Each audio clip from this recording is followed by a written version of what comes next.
While shoveling snow from our driveway at 5 a.m. before work, I noticed my wife had left her phone on the kitchen counter, still unlocked. As I stepped inside to warm up for a moment, I glanced at the screen and saw her text exchange pop up. "He's out there like an idiot in the blizzard. If we're lucky, he'll have a heart attack and we won't need the divorce."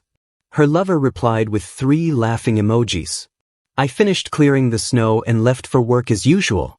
You ever have one of those moments where your entire life just shifts? Not the good kind. The kind where the ground under your feet suddenly isn't there anymore and you're in freefall. It was Wednesday, February 17th. Minus 12 degrees with the wind chill, the kind of cold that burns your lungs when you breathe in. Dark as a coal mine at 5 a.m., with another 8 inches of snow dumped overnight on our driveway. I remember checking the weather app before bed, blizzard warning until noon. But I still set my alarm for 4:45 a.m. Always do. 15 years working at the plant taught me that weather isn't an excuse. You show up. Michelle was still sleeping when I slipped out of bed. 8 years of marriage and she's never once offered to help shovel. Never even suggested I stay in bed during a storm. Just expected the driveway to be clear when she leaves at 8:30. That's how it's always been. I don't mind the work, or at least I didn't. My dad always said a man takes care of his home, his family. It's what I was raised on. Looking back, there were signs. So many damn signs. The late nights working, new clothes, more makeup, laughing at texts but hiding the screen when I walked by. Classic stuff, right? But when you're in it, when you trust someone, your brain makes excuses. She's just having a good day. She's networking. She deserves nice things. I was an idiot. So there I was, bundled in layers, snow up to my knees, shovel scraping concrete at 5 a.m. No neighbors out yet, just me and the sound of my breathing, steam rising from my face like an old factory smokestack. The security light on our garage threw this sad yellow glow across the snow. Half the driveway done, fingers numb despite the gloves. Needed to warm up for a minute. I stomped my boots on the mat and stepped into the kitchen through the side door. Michelle had left her phone on the counter when she came down for water at some point. Not unusual. What was unusual was that it was unlocked, screen still lit up, and a text notification had just popped up. I'm not a snoop, never have been, but when your brain registers your own name in a message, it's like a reflex. And there it was. I saw the message from Michelle to someone saved as W. "He's out there like an idiot in the blizzard. If we're lucky, he'll have a heart attack and we won't need the divorce." The reply had just come in, 3 laughing emojis. 3 damn laughing emojis at the idea of finding me dead in the snow. My chest seized up. Not a heart attack, just pure shock. It's bizarre how your body reacts to that kind of betrayal. First came the cold sweat, then this weird hollow in my stomach, then a buzzing in my ears like I was standing next to heavy machinery. I must have stood there for 2 full minutes. Just staring. I put the phone down exactly how I found it, grabbed my gloves, went back outside, finished the entire driveway, every inch, methodical, like a machine. I remember thinking that each shovel of snow was one more piece of evidence that I wasn't having a heart attack, that I wasn't giving her the satisfaction. Drove to work, clocked in, went through the motions. Kept replaying those words in my head. If we're lucky, he'll have a heart attack. 8 years. 8 damn years together, and she was hoping for my death. The person who sleeps next to me, who I've supported through 3 job changes, who I've cooked soup for when she was sick, who I trusted with everything. When I got home that evening, Michelle acted completely normal. Asked about my day, made small talk about the weather, said she was glad I cleared the driveway so early. I just nodded and smiled, played along. My mind was somewhere else. Running calculations, making observations. Who was W? How long had this been going on? How many other messages had they exchanged? What divorce was she talking about? She hadn't mentioned divorce to me. That night, while she was in the shower, I checked her phone. She'd changed her password, of course. Sleep was impossible. I lay there listening to her breathe, wondering how someone could wish death on the person lying next to them. The ceiling fan clicked with each rotation like a timer counting down to something. The next morning I was up before my alarm. Checked our bank accounts on my phone while still in bed. No unusual withdrawals, but I noticed she'd stopped depositing her full paycheck into our joint account about 3 months ago. Another red flag. I called in sick, first time in 2 years. Waited until Michelle left, then began searching the house. Found nothing in the obvious places, but then I checked the pocket of her winter coat, the one she rarely wears. A receipt for a hotel downtown 2 weeks ago, when she said she was at a work training weekend. Room service for 2. I took pictures of everything with my phone. Evidence gathering, like those crime shows Michelle always watches with me. The irony wasn't lost on me. Called my buddy Floyd. Known him since we were kids throwing rocks at abandoned factories. He came right over, brought coffee and donuts, sat at my kitchen table while I spilled everything. "You need to get your shit in order before she knows that you know," he said through a mouthful of glazed donut. "She's planning something. You need to plan better." Floyd's been through 2 divorces himself. Says it's always the same playbook. Whoever strikes first has the advantage.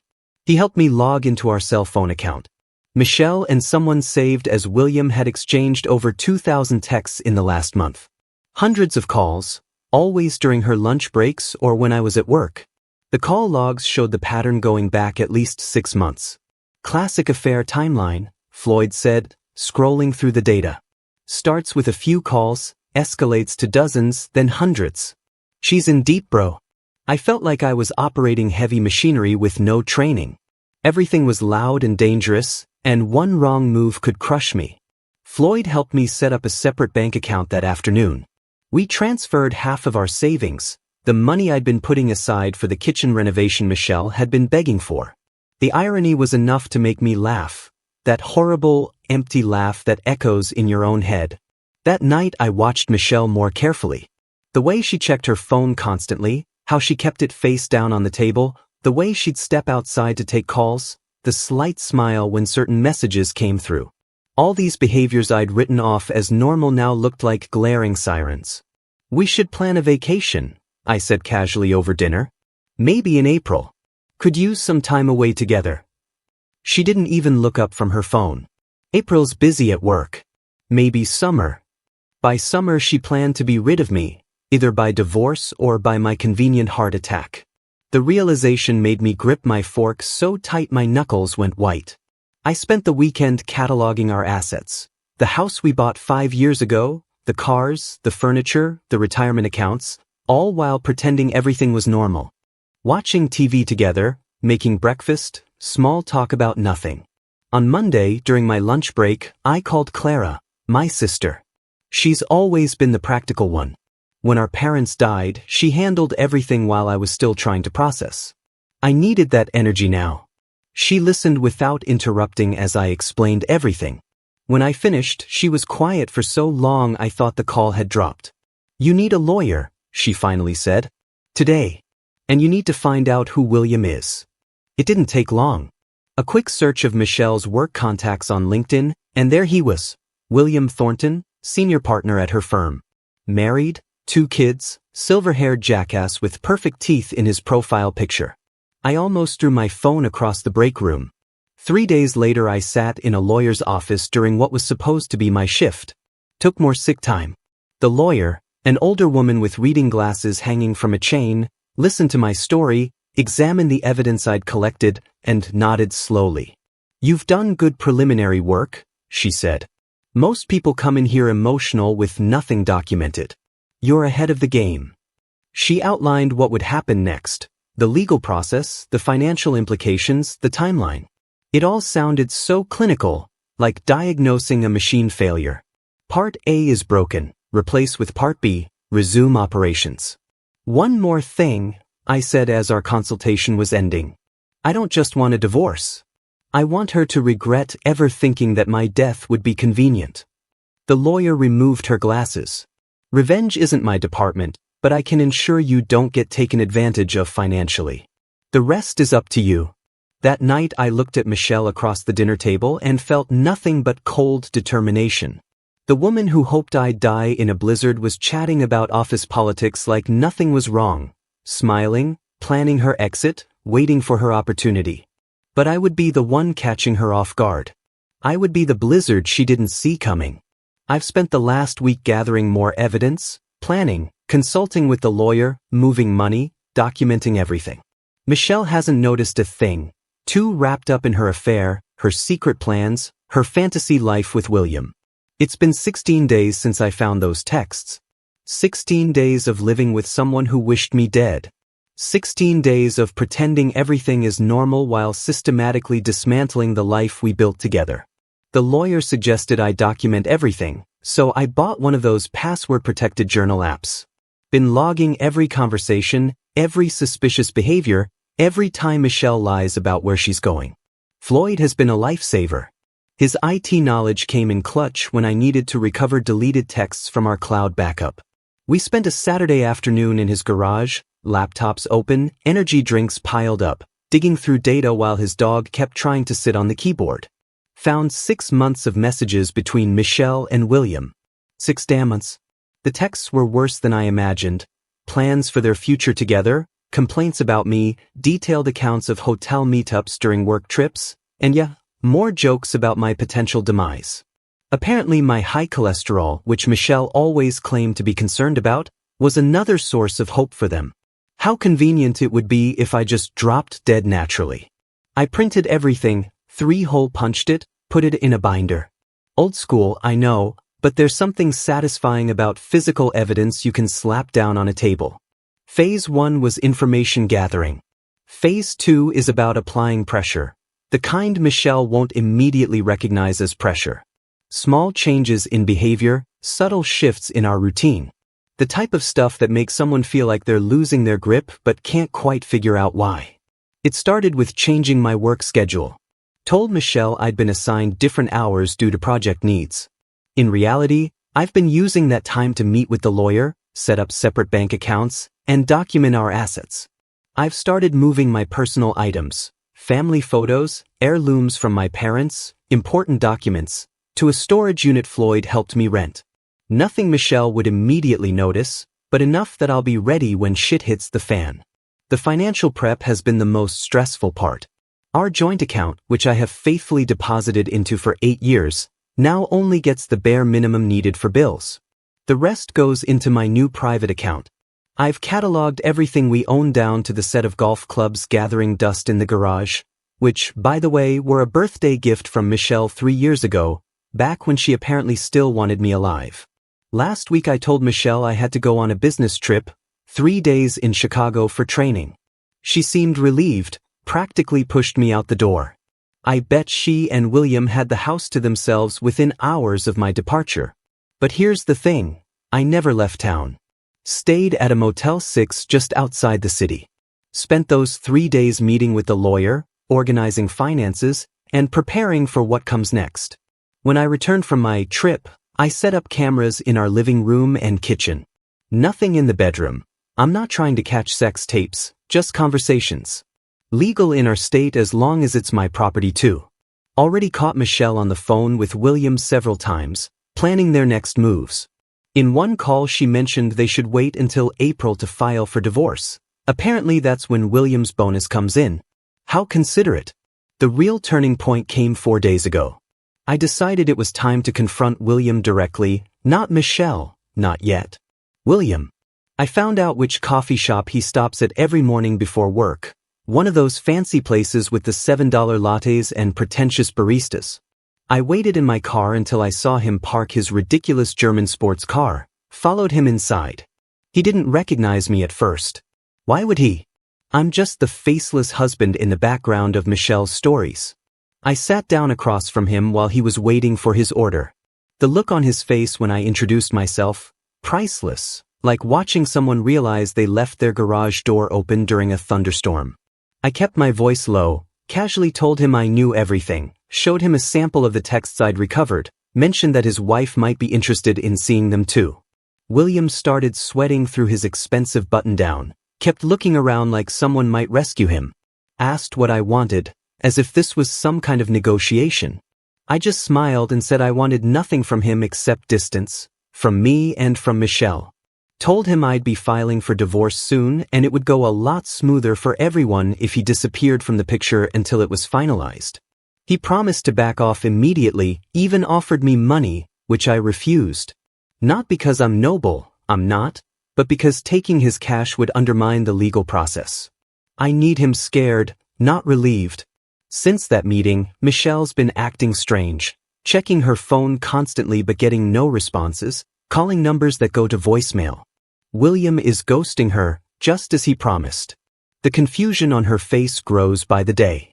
Yesterday she asked if everything was okay between us, said I seemed distant lately. I almost laughed in her face. Instead I told her work has been stressful. She suggested we take a weekend trip somewhere to reconnect. The audacity is almost impressive. Meanwhile, I've been laying groundwork with our social circle. Nothing obvious, no dramatic accusations or public scenes. Just casual comments that plant seeds of doubt. Mentioning to our friends how Michelle's been working late so often, asking if anyone's seen her at the places she claims to be. People are starting to notice inconsistencies in her stories. Clara came over last Sunday, ostensibly to drop off some books she borrowed, but really to check on me. Michelle was noticeably uncomfortable around her. Clara has this way of looking at people like she's scanning them for lies. She asked Michelle about her work training weekend from last month, mentioning she saw someone who looked just like Michelle downtown that weekend, nowhere near where the training was supposed to be. The stammering excuse Michelle gave was painfully unconvincing. The small satisfactions keep me going. Like when Michelle's credit card was declined at the grocery store because I removed her as an authorized user on our joint card. Or when she couldn't log into our shared Netflix account because I changed the password. Tiny inconveniences that slowly crack her sense of security. I'll admit, living like this is exhausting, maintaining the act, pretending I don't know that the person across the breakfast table fantasized about my death. There are moments I almost break, almost scream the truth at her just to see the look on her face. But the long game is worth it. The complete, systematic dismantling of her comfortable life is worth it. Last night was almost too much, though. Michelle got a call during dinner. From the look on her face, I knew it was about William. She excused herself to take it in the bedroom. When she came back, her eyes were red. She'd been crying. Part of me felt a twisted satisfaction. The other part remembered the woman I fell in love with years ago and felt a pang of something, not quite sadness, not quite regret. Just the acknowledgement that something that once mattered is now dead. I asked if everything was okay. She nodded and mumbled something about a stressful project. The lie hung between us like cigarette smoke in a small room. For a brief second I considered ending the charade right there, laying it all out. But the moment passed. The plan is working too well to abort now. This morning brought a new development. William's wife called me. Apparently he came clean to her about some of the affair, minimized version, I'm sure, as a preemptive measure. She found my number in their phone records and wanted details. We're meeting for coffee tomorrow. I've got copies of everything ready to go. William's house of cards is about to collapse on that front too. As for Michelle, the pressure is clearly getting to her. She tried calling William 17 times yesterday according to our phone records. 17 desperate attempts to reach someone who's cut her off. She's starting to panic, searching for a lifeline that isn't there. I've scheduled a meeting with HR at her workplace next week, not to cause a scene, just to quietly inform them of an inappropriate relationship between employees that might affect company culture. The policy handbook I found online has a clear section on disclosure of romantic relationships, especially between different levels of seniority. Funny how neither Michelle nor William bothered with that formality. Floyd thinks I should accelerate the timeline, just serve her the papers and be done with it. But there's a method to my approach. I want Michelle to feel the same slow-building dread I felt standing in that kitchen reading those texts. The same gradual realization that everything she thought was solid is actually quicksand. The same helpless panic as every support structure collapses. Is it petty? Absolutely. Justified? I think so. When someone wishes you dead while you're breaking your back shoveling snow for them at 5 a.m., they forfeit the right to a clean, simple divorce. The next phase starts tomorrow. I've already transferred the last of my personal items to the storage unit, changed my direct deposit information at work, secured all important documents. The lawyer has the divorce papers ready to go. Michelle's about to discover that the husband she wanted dead has been 10 steps ahead of her all along. It's been 37 days since I found those texts. 37 days of playing chess while Michelle thought we were playing checkers. 37 days of watching her world crumble piece by piece like a building during controlled demolition. And now it's done. The dust is settling.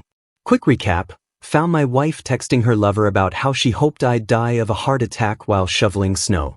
Discovered their months-long affair. Instead of confronting her immediately, I methodically prepared for divorce while psychologically dismantling her security.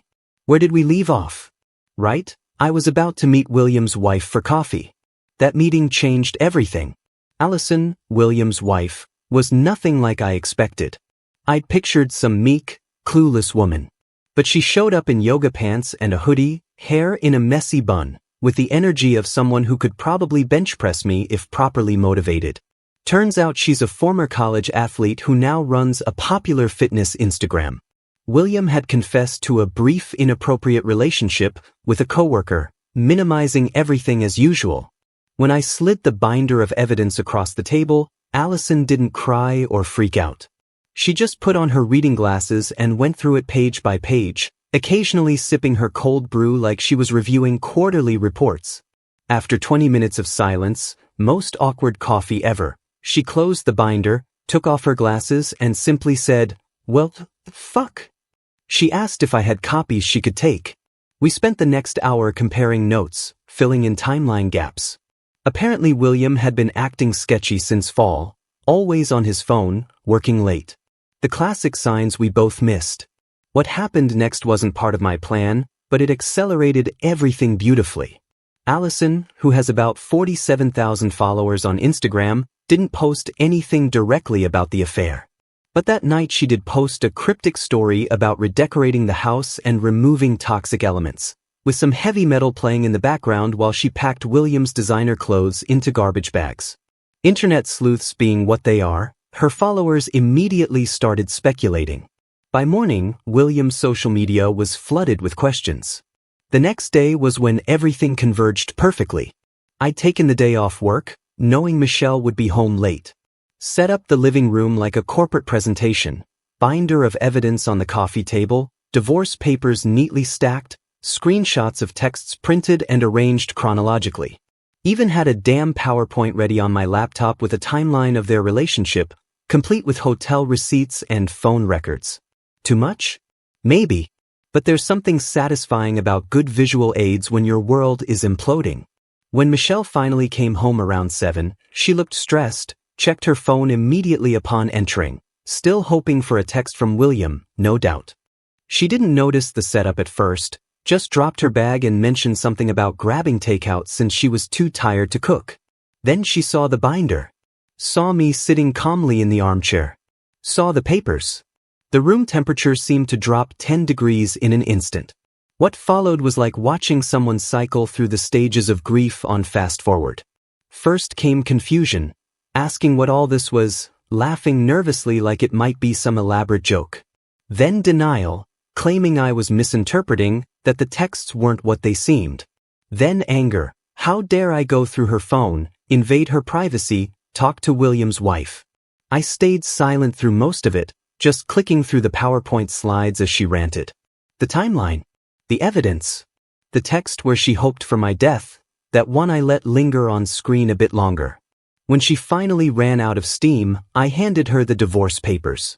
Told her I'd already moved most of my stuff out, that I'd be staying with Floyd until she found somewhere else to go, since the house was in my name.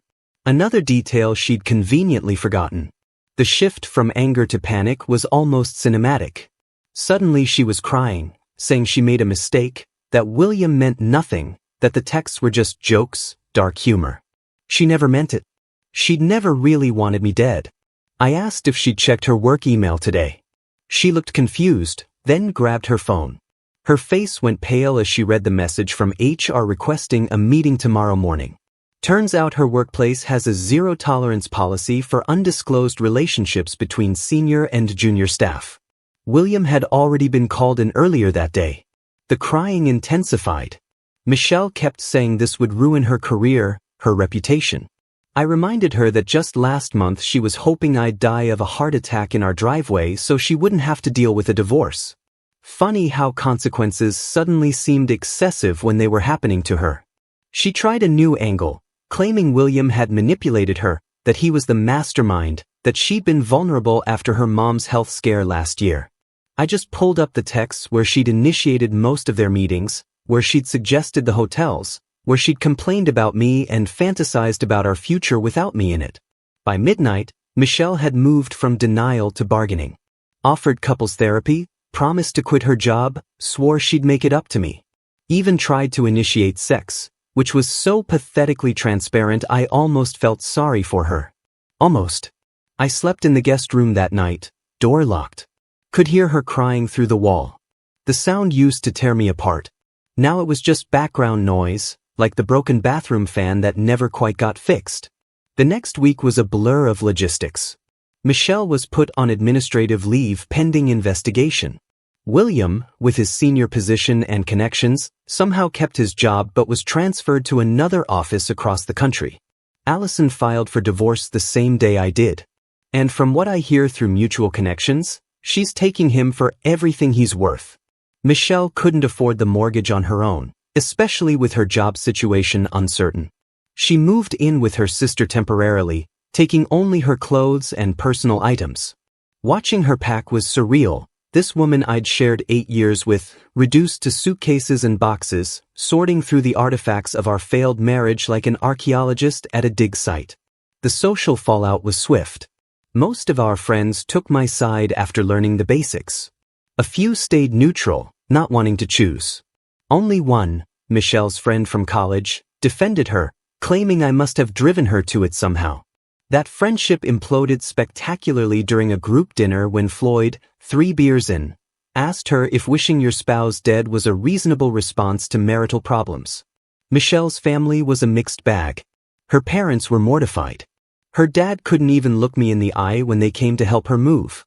Her sister pulled me aside and apologized. Said she'd suspected something was off for months but didn't want to interfere. Admitted Michelle had always been the family princess who never faced consequences for anything. Throughout all this, Michelle's attempts at reconciliation grew increasingly desperate. Daily texts, tearful voicemails, flowers delivered to my work, a handwritten 12-page letter detailing every good moment of our marriage, as if cataloging the past could somehow erase her betrayal. She even showed up at Floyd's place one night, drunk and crying, until his girlfriend threatened to call the cops. The divorce proceedings moved forward despite her delaying tactics. My lawyer was ruthlessly efficient, having dealt with similar cases countless times.